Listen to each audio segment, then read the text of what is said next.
Ainsi, je trouve que le sommeil est sous-coté. Pourquoi? Parce que plein de gens le négligent alors que les bienfaits qu'il apporte sont tout simplement monumentaux. Par exemple, il y a l'idée de...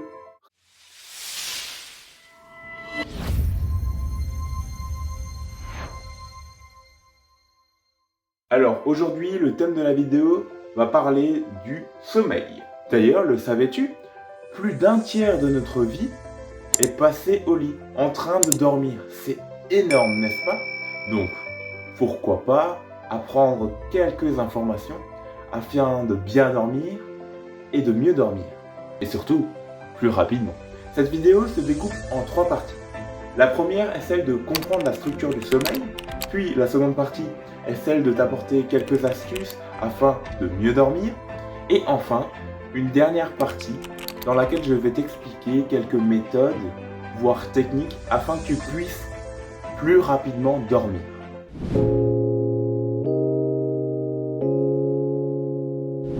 Tout d'abord, pour comprendre comment fonctionne le sommeil, je ne vais pas te faire un cours de SVT, mais on va quand même aller en profondeur dans le sujet.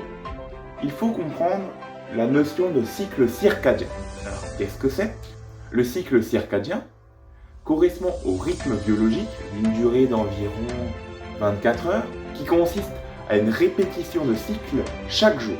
Et au fur et à mesure que je te parle, je te mettrai à l'écran une fiche afin que tu puisses en savoir un peu plus. Donc n'hésite pas à poser la vidéo et ensuite, quand c'est bon pour toi, tu peux déposer. Et de ces cycles découlent des cycles nocturnes qui sont au nombre environ de 3 à 6 avec une durée variant d'1 heure à 2 heures. Et dans ces cycles, qu'est-ce qu'il y a? Eh bien, il y a le sommeil.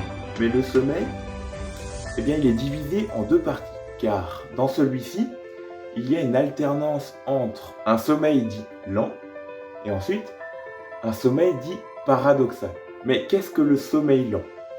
Eh bien, le sommeil lent, lui aussi, se divise en 2 parties. Il y a le sommeil lent léger et le sommeil lent profond. Le sommeil lent léger correspond à l'activité cérébrale au moment de l'endormissement où nous sommes endormis, mais le moindre bruit peut nous réveiller. Tandis que le sommeil profond, quant à lui, eh bien, est un état dans lequel nous sommes totalement endormis et vraiment, il est très difficile de nous réveiller. Ensuite vient le sommeil dit paradoxal qui consiste à un sommeil proche de l'éveil et qui peut être vu ou bien observé par un mouvement rapide des paupières, caractéristique aussi d'un bon sommeil en général. Ainsi, je trouve que le sommeil est sous-coté. Pourquoi? Parce que plein de gens le négligent alors que les bienfaits qu'il apporte sont tout simplement monumentaux. Par exemple, il y a l'idée de récupération totale d'énergie, amélioration de la santé, amélioration de la concentration, amélioration de l'orientation, ainsi qu'à l'amélioration de la mémorisation et de l'apprentissage. C'est tout simplement énorme. Alors qu'au contraire, si maintenant nous avons une mauvaise qualité, voire quantité de sommeil, cela peut accentuer les risques d'irritabilité ou bien les symptômes de dépression, la prise de poids, voire même d'infection au niveau du système immunitaire.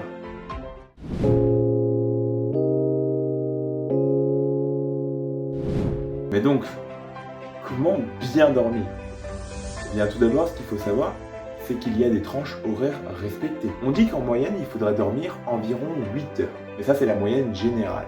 Comment alors trouver ta tranche horaire, ton quota d'heures de sommeil? Eh bien, en soi, je ne pourrais pas te la donner sur un plateau d'argent. C'est à toi de la trouver. Comment? Eh bien, en faisant des tests. Le matin, si maintenant tu es bien réveillé, c'est-à-dire énergique, et que tu te sens reposé, eh bien alors, ce quota d'heures de sommeil est bon pour toi. Après, si vraiment tu n'y arrives pas, je t'ai mis dans la description un petit lien qui t'emmène vers un calculateur de sommeil, afin que tu puisses voir tes cycles de sommeil, mais également l'heure à laquelle tu vas te coucher et l'heure à laquelle tu vas te réveiller, dans le but d'avoir une vision d'ensemble. D'autres astuces maintenant afin de mieux dormir, et qui, je pense que tu le connais, sont les suivantes. Avoir une chambre fraîche, c'est-à-dire qu'en fait, lorsqu'on réduit la température d'une chambre, eh bien cela va favoriser l'endormissement. Pourquoi? Parce qu'en réalité, lorsqu'on va s'endormir, eh bien notre corps va diminuer un tout petit peu de température. Et donc, si maintenant nous anticipons le fait de descendre la température, eh bien cela va nous permettre de mieux dormir et plus rapidement. À cela s'ajoute aussi le fait de n'avoir aucune lumière et n'entendre aucun bruit au moment où l'on veut dormir. Ça tombe sous le sens. Un autre point qui peut être abordé dans l'idée de mieux dormir, ça serait de limiter la caféine avant de s'endormir, mais également les excitants, l'alcool, etc. Puisqu'étant donné que lorsque nous prenons de la caféine ou des excitants, nous allons favoriser l'hormone du stress qui se nomme la cortisol, qui permet de réveiller notre corps, minimiser l'hormone du sommeil qui se nomme la mélatonine. Il y a aussi l'idée de rituel du soir. Alors qu'est-ce qu'un rituel?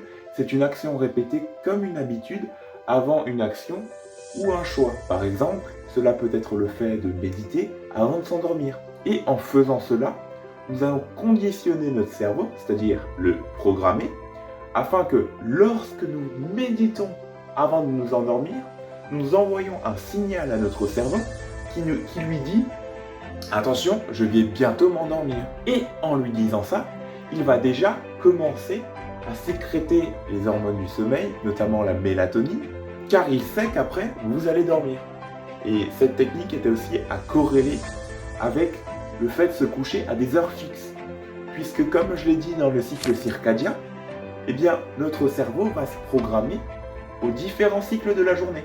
Donc si maintenant vous couchez habituellement à 20h le soir, eh bien votre cerveau va sécréter plus de mélatonine à 20h qu'à 19h. Tandis que maintenant, si vous vous couchez à 23h et que vous voulez vous endormir à 20h, fait de l'habitude, eh bien vous aurez plus de mal à vous endormir. Et une petite dernière technique que je pense que tu connais, c'est celle d'éviter les écrans. Dis-toi que si maintenant tu souhaites aller au lit à 21h, eh bien une heure avant, arrête totalement les écrans. C'est-à-dire à 20h, arrête les écrans.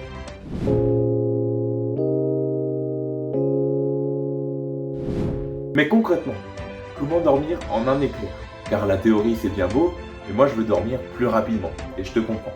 Et pour ça, il y a plusieurs méthodes, dont j'ai mis les sources dans la description, et j'en ai pris quelques-unes qui me paraissaient efficaces et dont j'ai pu tester, qui sont les suivantes. La première c'est le comptage à rebours. À l'image du fait de compter les moutons, nous allons faire un décompte de 1000 jusqu'à 0. Alors tu peux me dire que ça peut paraître agaçant, voire banal, même ennuyant, mais lorsque nous nous disons mentalement 1000, 999, 998, 997, et vous avez compris la mélodie, l'aspect positif est celui de se concentrer sur le décompte. Pourquoi? Parce que lorsqu'on a notre focus sur quelque chose, eh bien cela va nous permettre d'éviter les pensées dites négatives, voire néfastes, qui pourront nous faire cogiter pendant toute la nuit. Après, je vous avoue, si vous n'êtes pas trop décompte, il y a aussi des méthodes de respiration. Et au niveau respiration, je vais en présenter quelques-unes, comme notamment celle au yoga, qui s'intitule 4-7-8. Cette respiration consiste à 4 secondes d'inspiration par le nez, ensuite 7 secondes de rétention, c'est-à-dire que vous ne respirez plus, et tu finis par 8 secondes d'expiration par la bouche. Cette technique va favoriser la décontraction de tous les muscles et même instaurer un calme au niveau du cerveau. Après, il y a aussi une autre idée, c'est celle de la respiration nommée carré. Pourquoi carré? Parce qu'en fait, elle consiste à respirer par le nez pendant 4 secondes, retenir pendant 4 secondes, expirer pendant 4 secondes, et voilà, c'est tout. D'où le fait que ça soit en carré. Cette respiration a pour but de calmer le système parasympathique et sympathique. Ou sinon, il y a une autre méthode qui s'intitule la cohérence cardiaque, qui est un peu plus simple que les autres, mais qui consiste au fait de respirer par le nez pendant 5 secondes, tout en gonflant le ventre, et ensuite d'expirer pendant 5 secondes par le nez, et en dégonflant le ventre.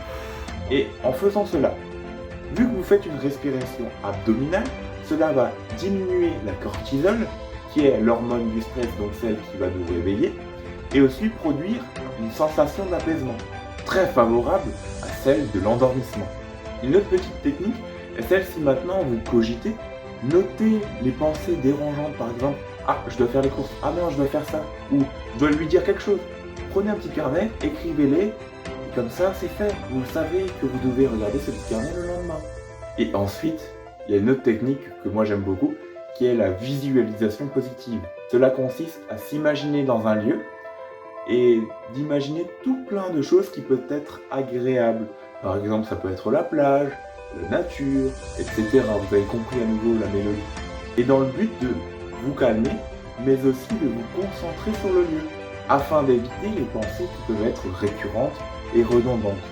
Mais finalement, avec l'expérience, même si j'en ai peu par rapport à certains et certaines, je trouve que la meilleure technique est quand même la vôtre. Parce qu'il y a des gens qui font des scans corporels, c'est-à-dire qu'ils détendent chacun de leurs muscles, de la tête aux pieds. Il y en a d'autres qui s'imaginent faire un voyage, il y en a d'autres. Des méthodes, il y en aura toujours plein, mais la meilleure sera la vôtre. Donc, à toi de la trouver.